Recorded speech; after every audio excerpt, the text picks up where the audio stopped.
Halo semuanya, balik lagi dengan saya.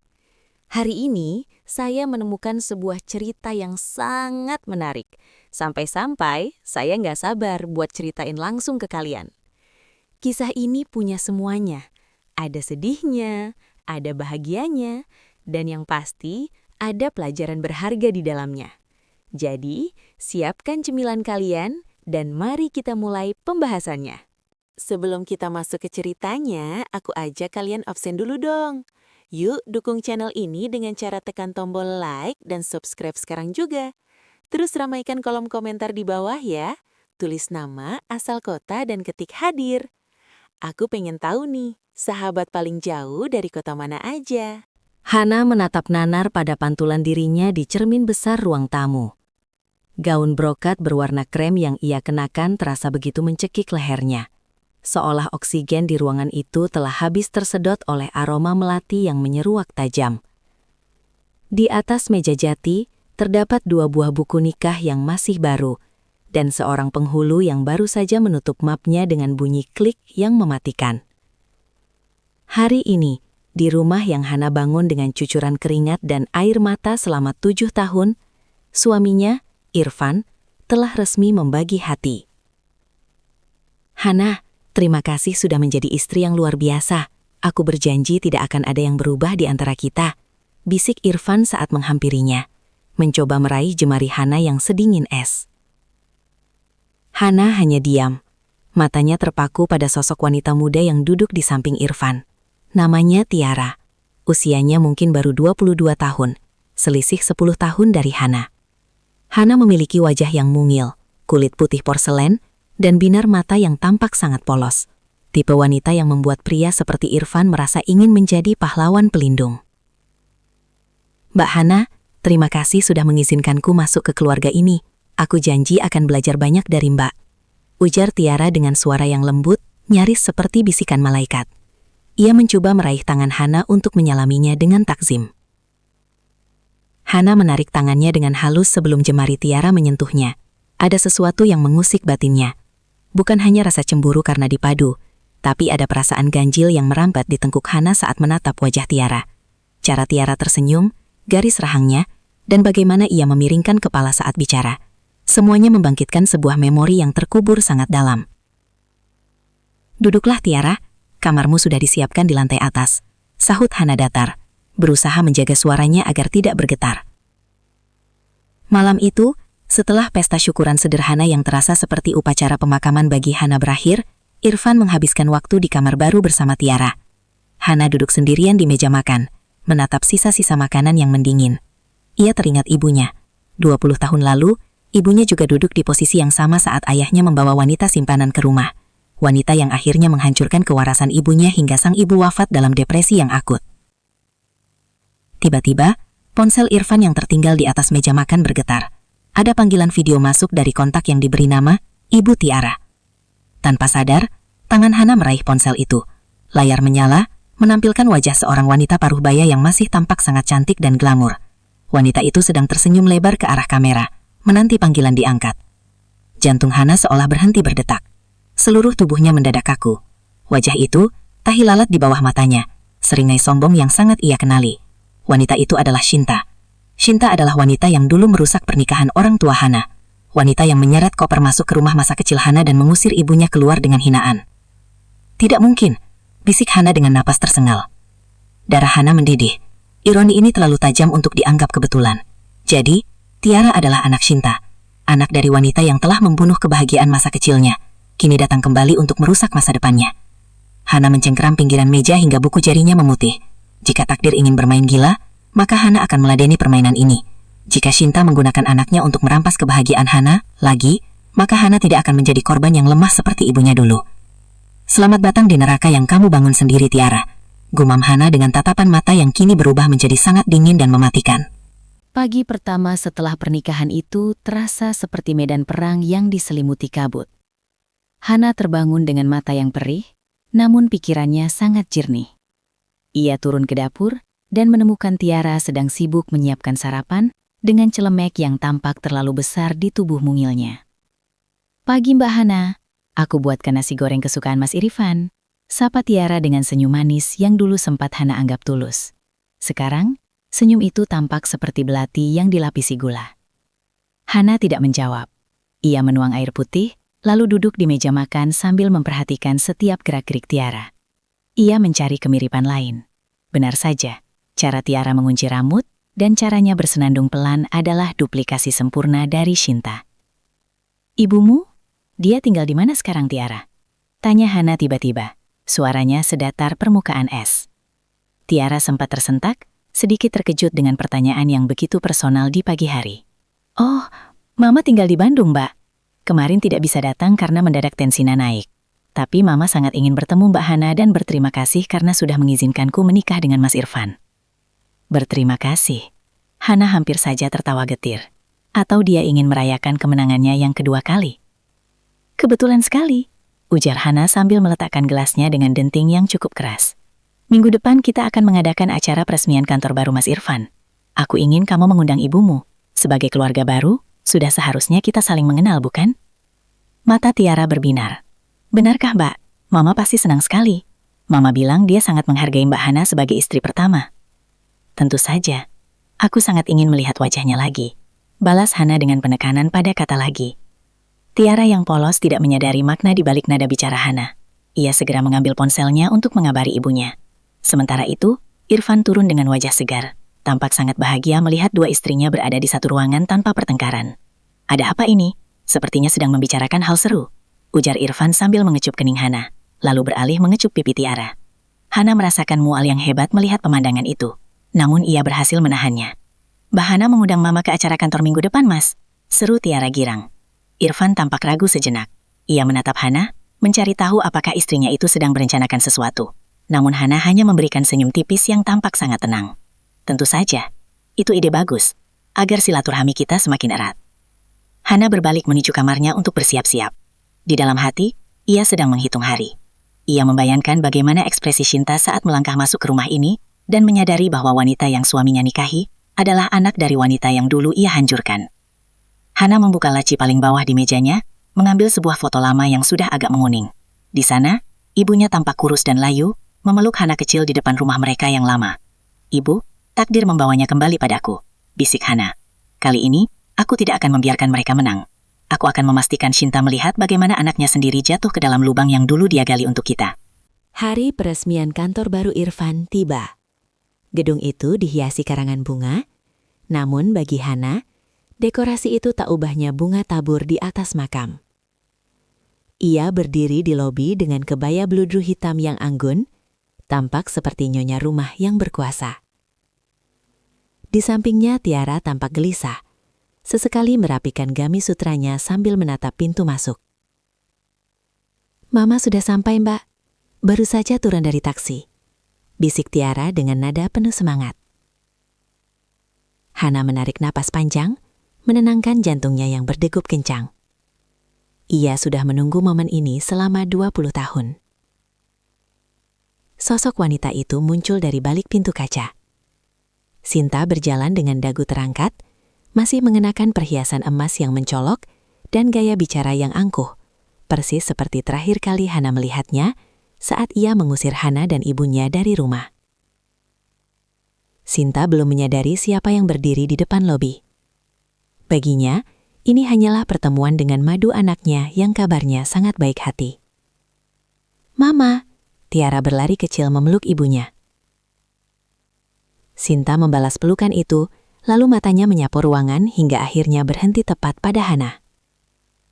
Langkah Shinta mendekat, senyum formal tersungging di bibirnya yang merah menyala. "Ini Mbak Hana, Ma," Tiara memperkenalkan dengan bangga. Senyum Shinta mendadak membeku.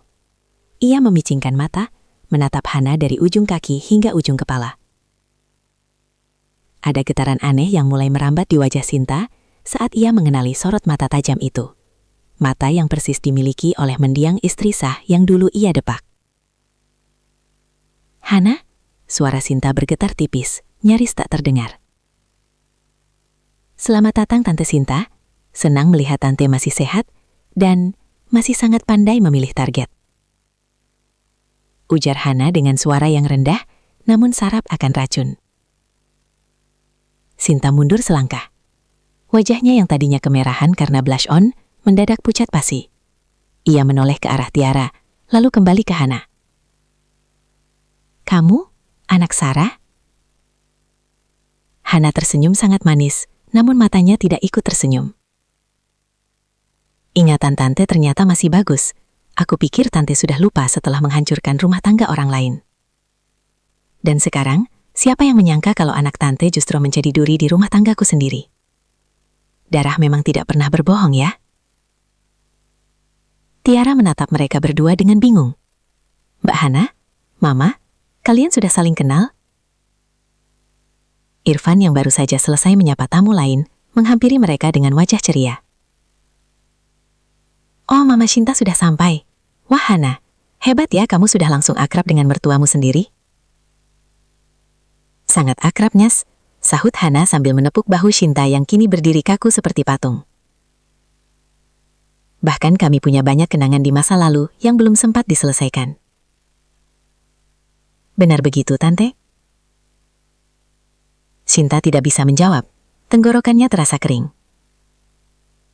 Ia melihat Hana bukan lagi sebagai wanita yang lemah, melainkan sebagai hantu dari masa lalunya yang datang untuk menuntut balas.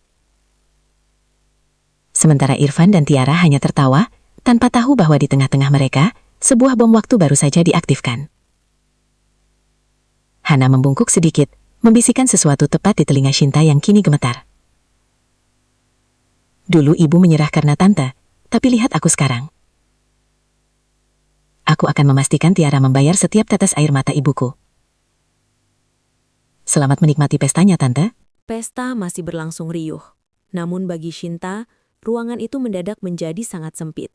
Ia mencari alasan untuk menjauh dari kerumunan. Berpura-pura mencari toilet, padahal hanya ingin menghirup udara di taman belakang gedung. Hana, yang sudah menduga reaksi itu, mengikuti dengan langkah yang tenang dan tanpa suara. Di bawah rembang lampu taman, Shinta tampak sedang menekan dadanya, napasnya tersengal. Keangkuhannya runtuh seketika saat berhadapan dengan hantu dari masa lalu. Masih sesak napas, Tante. Dulu ibu juga seperti itu saat Tante membawa ayahku pergi. Suara Hana memecah kesunyian, dingin dan menusuk. Shinta berbalik. Wajahnya kini penuh dengan kepanikan. Hana, dengar, itu masa lalu. Aku tidak tahu kalau Tiara menikah dengan suamimu. Jika aku tahu, aku tidak akan membiarkannya. Hana tertawa kecil, tawa yang terdengar sangat menyakitkan. Kenapa? Takut karma? Atau takut rahasiamu terbongkar? Hana melangkah mendekat, mengintimidasi Shinta hingga wanita itu terdesak ke tembok. Bicara jujur padaku, Tante. Tiara itu anak siapa? Ayahku pergi bersamamu saat aku berumur 10 tahun. 9 bulan kemudian, Tiara lahir. Jangan bilang. Hana, jangan! Shinta menggelengkan kepala, air matanya mulai luruh. Katakan, bentak Hana. Apakah Tiara adalah ayahku? Apakah dia adik tiriku? Shinta menutup wajahnya dengan kedua tangan. Tangisnya pecah. Aku tidak punya pilihan, Hana. Ayahmu tidak mau mengakuinya saat itu karena dia takut kehilangan harta dari keluarga ibumu. Aku membesarkan Tiara dengan dendam, menyuruhnya mencari pria kaya agar kami bisa kembali ke posisi atas. Aku tidak tahu. Aku benar-benar tidak tahu kalau pria itu adalah Irfan. Hana merasa dunianya seakan berputar. Ironi ini jauh lebih gila daripada yang ia bayangkan. Irfan, suaminya, tidak hanya melakukan poligami, tapi dia telah menikahi adik tiri istrinya sendiri. Ini bukan lagi sekadar perselingkuhan. Ini adalah skandal moral yang akan menghancurkan nama baik mereka semua. Jadi, suamiku telah menikahi adikku sendiri, gumam Hana dengan suara bergetar. Rasa mual yang sedari tadi ia tahan kini memuncak. Ia membayangkan bagaimana ayahnya dulu mengkhianati ibunya, dan kini benih dari pengkhianatan itu kembali untuk merusak hidupnya. Hana, jangan beritahu Tiara, dia sangat mencintai Irfan. Dia tidak tahu apa-apa tentang sejarah kita. Shinta memohon sambil mencoba meraih tangan Hana. Hana menyentakkan tangannya, matanya berkilat dengan amarah yang murni. Bagus, biarlah dia tetap tidak tahu untuk saat ini. Aku ingin melihat seberapa jauh cinta mereka akan bertahan saat mereka menyadari bahwa pernikahan ini adalah sebuah dosa besar. Hana berbalik meninggalkan Shinta yang jatuh duduk di atas rumput. Di dalam kepalanya, rencana baru mulai tersusun. Ia tidak akan sekadar mengusir mereka. Ia akan membiarkan Irfan dan Tiara semakin terikat dalam cinta yang haram ini, hingga saat rahasia ini meledak, nanti kehancuran yang dirasakan Shinta akan berlipat ganda. Hana kembali ke lobi, melihat Irfan yang sedang merangkul pinggang Tiara dengan mesra. Pemandangan itu kini terlihat sangat menjijikan di mata Hana. Dosa ayahku, dosa Shinta, dan sekarang dosa Irfan, semuanya berkumpul di rumah ini, batin Hana. Dan aku akan menjadi malaikat maut yang akan mengakhiri lingkaran setan ini. Hana duduk di meja makan, menyesap teh melatinya dengan sangat tenang. Sementara di depannya, Irfan dan Tiara tampak asyik membagi sepotong roti. Pemandangan yang biasanya menyulut api cemburu, kini hanya menimbulkan rasa muak yang dingin. Hana tahu rahasia yang tidak diketahui suaminya. Ia sedang menyuapi adik iparnya sendiri dengan kemesraan seorang kekasih. Mas Irfan, panggil Hana pelan, memecah tawa kecil mereka. Aku baru ingat, bulan depan adalah ulang tahun pernikahan kita yang ke-8. Bagaimana kalau kita buat perayaan kecil di rumah ini? Dan tentu saja, Tiara harus ikut membantu persiapannya. Irfan tampak terkejut namun senang. Tentu Hana, aku pikir kamu masih marah soal Tiara. Aku senang kamu mulai membuka diri. Tiara mengangguk antusias. Aku akan bantu sebisa mungkin Mbak Hana. Apapun untuk kebahagiaan Mas Irfan dan Mbak. Hana tersenyum, sebuah senyuman yang tidak sampai ke mata. Bagus, aku ingin acara ini sempurna. Aku ingin mengundang banyak relasi bisnis Mas. Dan tentu saja, Mama Shinta harus hadir lagi. Beliau adalah tamu kehormatan. Seketika Hana melihat perubahan ekspresi di wajah Tiara. Ada sedikit kecemasan, mungkin karena ibunya terus-menerus mendesak Tiara untuk meminta aset atas namanya sendiri. Sejak pertemuan di gedung kantor, Shinta terus meneror Tiara melalui telepon agar segera mengamankan posisinya sebelum Hana berubah pikiran. Selama minggu-minggu persiapan, Hana mulai menjalankan manipulasinya. Ia bersikap sangat manis kepada Tiara, memberikan perhiasan lamanya, dan bahkan sering mengajak Tiara curhat tentang masa lalu, tentu saja dengan versi yang sudah dimodifikasi. Kamu tahu Tiara, dulu aku punya adik, ujar Hana suatu sore saat mereka merangkai bunga. Tapi dia hilang, ayah tuh membawanya pergi bersama wanita lain. Kadang aku melihat wajahmu dan merasa seolah kamu adalah bagian dari masa laluku yang hilang itu. Tiara membeku, tangannya yang memegang gunting bunga gemetar. Benarkah Mbak? Aku tidak tahu banyak soal masa lalu Mama dan Papa. Mama bilang Papa sudah meninggal sejak aku bayi. Oh, begitu ya? Sayang sekali, sahut Hana dengan nada prihatin yang dibuat-buat. Padahal, kalau papamu masih hidup, dia pasti bangga melihat putrinya berhasil menikahi pria mapan seperti suamiku. Di sisi lain, Hana diam-diam mengirimkan dokumen anonim ke kantor Irfan. Dokumen itu berisi riwayat medis Shinta yang menunjukkan golongan darah langka, yang secara genetik akan membuktikan bahwa Tiara tidak mungkin anak dari pria yang diklaim Shinta selama ini. Hana ingin Irfan mulai meragukan latar belakang Tiara secara perlahan, membangun rasa penasaran yang akan menuntun Irfan pada kehancuran mentalnya sendiri. Hana sedang menenun jaring laba-laba. Ia membiarkan Irfan merasa berkuasa, membiarkan Tiara merasa dicintai, dan membiarkan Shinta merasa rencananya berhasil.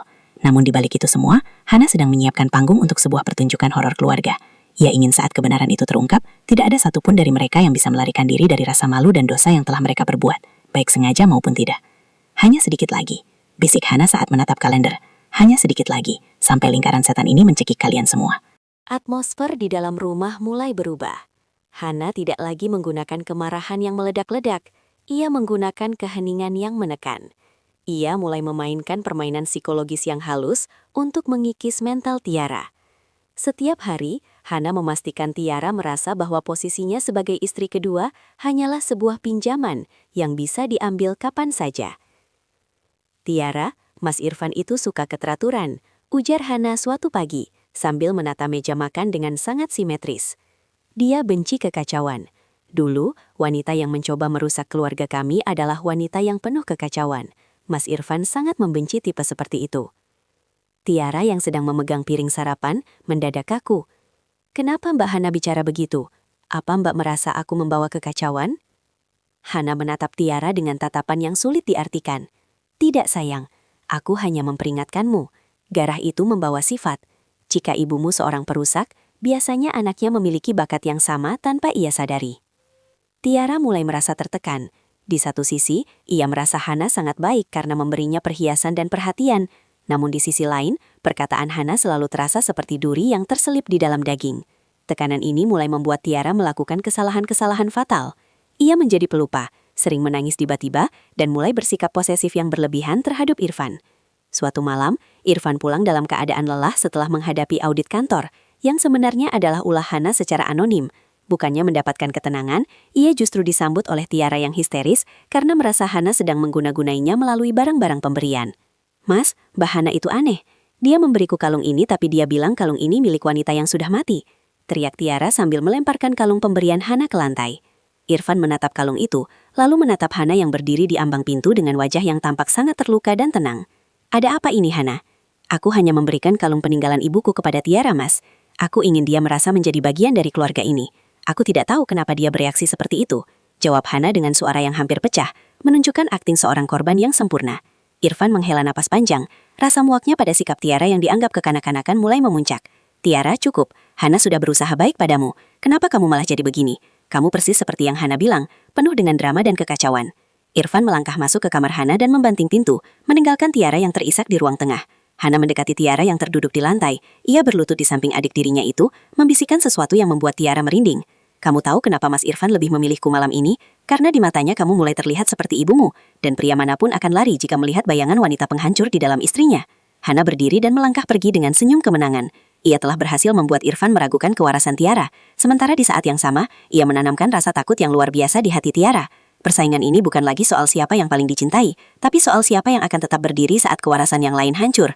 Hana ingin Tiara berada di titik terlemahnya, sebelum ia menjatuhkan bom yang sebenarnya. Hana memutuskan untuk keluar dari zona nyaman rumahnya dan mendatangi akar dari segala petaka ini. Tanpa memberitahu Irfan maupun Tiara, ia berkendara menuju sebuah kafe tertutup di pinggiran kota untuk bertemu dengan Shinta. Hana tahu Shinta sedang bersembunyi di balik ketakutannya sejak pertemuan di pesta kantor. Namun, Hana tidak akan membiarkan wanita itu bernapas tenang. Saat Hana masuk, Shinta sudah duduk di sudut ruangan dengan kacamata hitam besar, mencoba menutupi kecemasan yang terpancar dari wajahnya yang mulai menua. "Duduklah, Hana," ujar Shinta dengan suara bergetar. "Apalagi yang kamu inginkan? Tiara sudah sangat tertekan di rumah itu. Kamu sudah menyiksanya secara mental, bukan?" Hana duduk perlahan, meletakkan tasnya di atas meja dengan gerakan yang elegan namun mengancam. "Menyiksanya? Aku hanya memperlakukannya seperti bagaimana kamu memperlakukan ibuku dulu, Tante. Bedanya, aku melakukannya dengan lebih beradab." Hana mencondongkan tubuh ke arah Shinta. "Aku tahu Tiara adalah anak ayahku. Aku tahu dia adik tiriku. Dan yang paling menjijikan adalah suamiku sedang meniduri adik kandungku sendiri karena kebohongan yang kamu ciptakan." Shinta memucat. Tangannya gemetar saat memegang cangkir kopi. "Jangan beritahu siapapun, Hana. Aku mohon, jika Irfan tahu dia akan menceraikan Tiara. Kami tidak punya apa-apa lagi. Semua aset ayahmu sudah habis untuk membayar utang-utangku." "Oh, jadi ini tentang uang?" Hana tertawa getir. "Kamu menjual anakmu sendiri kepada suami dari anak wanita yang hidupnya kamu hancurkan? Kamu benar-benar monster, Shinta." "Aku melakukan itu demi masa depan Tiara," bela Shinta dengan nada tinggi yang putus asa. "Masa depan?" Hana memotong tajam. "Kamu memberinya masa depan yang dibangun di atas dasar inses dan pengkhianatan. Sekarang, dengarkan permintaanku. Aku ingin kamu datang ke acara ulang tahun pernikahanku minggu depan. Di sana, aku ingin kamu sendiri yang mengakui kepada Irfan siapa ayah kandung Tiara sebenarnya." Shinta membelalak. "Tidak, aku tidak bisa melakukannya. Itu akan membunuh Tiara. Atau aku yang akan melakukannya dengan caraku sendiri," ancam Hana dengan tatapan mata yang sedingin es. "Jika aku yang bicara, aku tidak hanya akan mengungkap identitas Tiara, tapi aku akan memastikan kalian berdua berakhir di penjara atas dugaan penipuan identitas dan manipulasi dokumen pernikahan. Pilihannya ada di tanganmu, Tante. Mengaku secara terhormat atau dihancurkan secara total." Hana berdiri, mengenakan kembali kacamata hitamnya. Ia meninggalkan Shinta yang menangis seduh-seduh di meja kafe. Tidak ada sedikit pun rasa iba di hati Hana. Baginya, Shinta adalah wanita yang telah merenggut nyawa ibunya secara perlahan melalui depresi. "Dulu ibu tidak bisa melawanmu, Shinta," batin Hana saat berjalan menuju mobilnya. "Tapi hari ini, aku adalah malaikat maut bagi setiap kebohongan yang kamu bangun. Anakmu akan membayar dosa-dosamu, dan kamu akan melihatnya dengan mata kepalamu sendiri." Hana memacu mobilnya kembali ke rumah. Ia merasa sebuah kepuasan yang gelap menyelimuti hatinya. Panggung sudah siap, para pemain sudah di posisi mereka masing-masing, dan sebentar lagi tirai drama ini akan disingkap di depan semua orang. Hana tahu bahwa untuk menghancurkan sebuah bangunan yang kokoh, ia tidak perlu merobohkan dindingnya secara langsung. Ia hanya perlu merusak fondasinya secara perlahan. Di rumah itu, Irfan adalah tiang utama. Dan kini, Hana mulai menyebarkan rayap keraguan ke dalam pikiran suaminya. Hana sengaja meninggalkan buku harian lama ayahnya yang sudah berdebu di ruang kerja Irfan. Di dalamnya terselip sebuah foto Shinta muda dengan tulisan tangan ayahnya di balik foto tersebut. Untuk cintaku yang rahasia, S. Maafkan aku karena harus menyembunyikan buah cinta kita dari dunia. Malam itu, Hana memperhatikan dari balik celah pintu saat Irfan menemukan foto tersebut. Ia melihat raut wajah suaminya berubah dari bingung menjadi tegang. Irfan mengenal wajah Shinta muda, wajah yang sangat mirip dengan Tiara sekarang. Hana, kemari sebentar. Panggil Irfan dengan suara yang terdengar tidak stabil. Hana masuk dengan wajah polos yang dibuat-buat. Ada apa, Mas? Foto ini? Kenapa ada di dalam buku lama ayahmu? Dan siapa wanita ini? Kenapa dia sangat mirip dengan ibu mertuaku? Irfan menatap Hana menuntut penjelasan yang selama ini ia abaikan. Hana menghela napas panjang, berakting seolah-olah ia sedang menahan beban rahasia yang berat. Mas, aku sebenarnya tidak ingin membicarakan ini. Wanita itu adalah alasan ibuku menderita hingga akhir hayatnya. Dia adalah Shinta, wanita yang dulu merusak rumah tangga orang tuaku. Tapi aku diam saja saat kamu membawa Tiara, karena aku pikir itu hanya kebetulan nama dan wajah. Irfan terperangah. Maksudmu, ibu Tiara adalah wanita yang sama? Ya, Mas. Tapi yang membuatku lebih takut adalah tanggal di balik foto itu. Hana menunjuk tahun-tahun yang tertera. Itu tahun yang sama saat Tiara lahir. Mas, apa kamu tidak pernah merasa aneh? Kenapa Tiara sangat mirip dengan keluarga ayahku? Wajah Irfan mendadak pucat. Logika pria itu mulai bekerja secara liar. Jika Tiara adalah anak Shinta dengan ayah Hana, maka pernikahan yang ia jalani saat ini adalah sebuah aib yang tak termaafkan. Rasa mual mulai menguasai Irfan. Setiap kenangan manisnya bersama Tiara kini terasa seperti lendir yang kotor. Di saat yang sama, Tiara masuk ke ruangan dengan ceria, tidak menyadari badai yang sedang berkecamuk. Keluar Tiara. Bentak Irfan tiba-tiba membuat gelas di tangan Tiara hampir jatuh. Mas, ada apa? Tiara menatap suaminya dengan mata berkaca-kaca. Aku bilang keluar. Suara Irfan menggelegar. Jangan sentuh aku sebelum aku tahu siapa kamu sebenarnya. Tiara berlari keluar sambil menangis. Sementara Irfan menjatuhkan diri ke kursi kerjanya, menutupi wajah dengan kedua tangan. Hana berdiri di kegelapan sudut ruangan, memperhatikan kehancuran mental suaminya dengan kepuasan yang dingin. Benih keraguan telah tumbuh menjadi pohon ketakutan yang besar. Irfan kini memandang Tiara bukan lagi sebagai istri yang cantik, melainkan sebagai sebuah ancaman bagi harga diri dan moralitasnya. Hana tahu, Irfan tidak akan bisa lagi menyentuh Tiara tanpa membayangkan wajah ayah Hana. Inilah siksaan yang sebenarnya, mencintai seseorang yang kini terasa seperti racun dalam darah sendiri. Malam perayaan ulang tahun pernikahan ke-8 itu digelar dengan kemegahan ing dingin. Lampu kristal di ruang tengah rumah besar itu memantulkan cahaya pada wajah para tamu undangan yang terdiri dari rekan bisnis kelas atas Irfan. Hana tampil memukau dengan gaun hitam pekat, kontras dengan Tiara yang dipaksa mengenakan gaun putih, pilihan Hana, yang kini justru membuatnya tampak seperti domba di tengah kandang serigala. Irfan berdiri di sudut ruangan dengan segelas whisky. Matanya yang merah terus menatap Tiara dengan kebencian yang tertahan. Sementara itu, Shinta hadir dengan wajah yang dilapisi riasan tebal, berusaha menyembunyikan getaran di tangannya saat ia memegang tas mahalnya. Hadirin sekalian, terima kasih telah hadir. Suara Hana terdengar lewat mikrofon, jernih dan berwibawa. Suasana mendadak hening. Malam ini bukan sekedar perayaan 8 tahun aku dan Mas Irfan. Malam ini adalah tentang kejujuran dan pembersihan masa lalu. Hana menatap Shinta, lalu beralih ke Tiara. Selama ini, kita hidup dalam jaring kebohongan. Mas Irfan, kamu menikahi wanita muda yang cantik ini karena kamu pikir dia adalah jawaban atas kesepianmu. Tapi pernahkah kamu bertanya pada ibu mertuamu, siapa sebenarnya ayah dari istrimu ini? Hana, cukup. Irfan mencoba menghentikan, namun suaranya parau. Kenapa, Mas? Takut kenyataannya lebih buruk dari bayanganmu? Hana tidak berhenti. Ia menekan tombol pada remote di tangannya. Layar proyektor besar di belakangnya menampilkan dokumen hasil tes DNA yang telah ia urus secara diam-diam menggunakan sampel rambut Tiara dan barang peninggalan ayahnya, serta surat pengakuan lama yang ia temukan. Tiara adalah putri kandung dari almarhum ayahku, Baskoro. Hasil tes ini menunjukkan kecocokan 99% bahwa dia adalah adik tiriku. Suara Hana menggelegar di ruangan itu. Suara desas-desas langsung pecah di antara para tamu. Tiara mematung, gelas di tangannya jatuh dan hancur berkeping-keping. Mbak, apa maksudnya ini? Mama? Shinta hanya bisa menunduk, isak tangisnya pecah. Ia tidak bisa lagi mengelak di depan bukti yang begitu nyata. Irfan, Hana menoleh pada suaminya yang kini tampak ingin muntah. Kamu telah menikahi adik iparmu sendiri. kamu telah membawa benih dari wanita yang membunuh ibuku ke dalam tempat tidur kita. Bagaimana rasanya mengetahui bahwa setiap sentuhanmu padanya adalah sebuah penistaan terhadap silsilah keluarga? Irfan melempar gelasnya ke dinding. Diam, diam kamu Hana. Aku tidak akan diam, teriak Hana. Air mata akhirnya jatuh namun bukan karena sedih, melainkan karena kelegaan yang luar biasa. 20 tahun aku menunggu momen ini. Kamu Shinta, kamu pikir bisa menang 2 tali? Kamu menggunakan anakmu untuk merampas hartaku? Lihat sekarang, kamu tidak hanya kehilangan uang, tapi kamu baru saja menghancurkan mental anakmu sendiri selamanya. Tiara menjerit histeris, menatap ibunya dengan tatapan ngeri.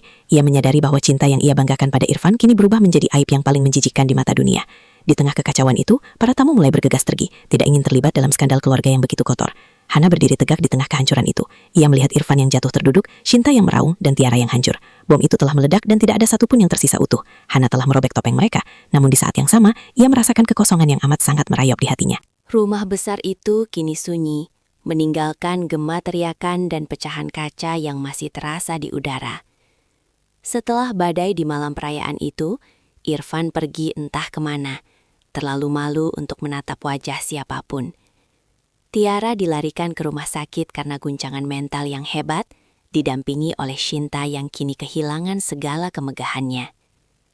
Shinta tidak hanya diusir oleh Irfan, tetapi juga menghadapi tuntutan hukum atas penipuan dokumen identitas yang diajukan Hana. Hana berdiri di balkon kamarnya, menatap taman belakang yang gelap. Di tangannya ada sebuah koper kecil. Ia tidak mengambil apapun yang dibeli dengan uang Irfan selama 7 tahun terakhir. Ia hanya membawa barang-barang miliknya sendiri dan sebuah kotak kayu berisi kenangan tentang ibunya. Sudah berakhir, Bu, bisik Hana pelan ke arah langit malam. Hana menyadari sebuah kebenaran pahit saat ia melihat kehancuran di depan matanya tadi malam. Kemenangan itu ternyata tidak semanis yang ia bayangkan. Melihat Tiara hancur tidak lantas membangkitkan ibunya dari kubur. Melihat Irfan menderita tidak menghapus memori masa kecilnya yang kelam. Dendam ternyata hanyalah sebuah lingkaran setan yang memakan pelakunya sendiri dari dalam. Ia telah menghabiskan bertahun-tahun hidupnya hanya untuk momen ini, dan sekarang setelah momen itu lewat, ia merasa hampa. Hana sadar bahwa jika ia terus tinggal di sini, ia hanya akan menjadi versi lain dari Shinta, wanita yang terobsesi pada kehancuran orang lain. Pintu depan terbuka. Irfan masuk dengan langkah gontai, pakaiannya berantakan. Ia menatap Hana dengan tatapan kosong. Kamu sudah puas, Hana. Kamu menghancurkan aku, menghancurkan dia. Kamu menghancurkan kita semua. Hana menatap Irfan dengan rasa iba yang tipis. Bukan aku yang menghancurkan kita, Mas. Kita semua menghancurkan diri kita sendiri sejak awal. Kamu dengan ketamakanmu, Shinta dengan dendamnya, dan aku dengan kebencianku. Aku akan menceraikannya, ujar Irfan parau. Dan aku ingin kita memulai kembali. Kita lupakan semua ini. Hana tersenyum sedih sambil menggelengkan kepala. Tidak bisa, Mas. Kamu tidak bisa membangun istana di atas tanah yang sudah terkontaminasi bangkai. Setiap kali kamu melihatku, kamu akan teringat pada rahasia kotor ini. Dan setiap kali aku melihatmu, aku akan teringat pria yang tidak cukup kuat untuk setia. Hana melangkah melewati Irfan, menyeret kopernya menuju pintu keluar. Hana, kamu mau kemana? Seru Irfan. Ke tempat di mana namaku tidak dikaitkan dengan namamu atau nama Shinta, jawab Hana tanpa menoleh. Aku ingin memutus lingkaran ini. Aku tidak ingin anak-anak di masa depan menanggung dosa yang kita buat hari ini. Hana keluar dari rumah itu. Ia menghirup udara malam yang dingin namun terasa sangat murni. Ia tidak tahu kemana tujuannya, tapi ia tahu siapa dirinya sekarang. Ia bukan lagi istri yang dikhianati atau anak yang menyimpan dendam. Ia adalah Hana, seorang wanita yang akhirnya memilih untuk memaafkan dirinya sendiri dan melepaskan beban yang bukan miliknya untuk dipikul. Di belakangnya, lampu-lampu rumah mewah itu satu persatu padam, menyisakan kegelapan yang tenang. Lingkaran setan itu akhirnya putus, bukan oleh pembalasan yang lebih kejam, tetapi oleh keputusan untuk pergi dan memulai hidup yang baru. Oke, itu dia pembahasan kita hari ini. Gimana? Cukup bikin geleng-geleng kepala, kan? Saya harap kalian dapat sesuatu dari video ini, atau minimal bisa nemenin waktu luang kalian.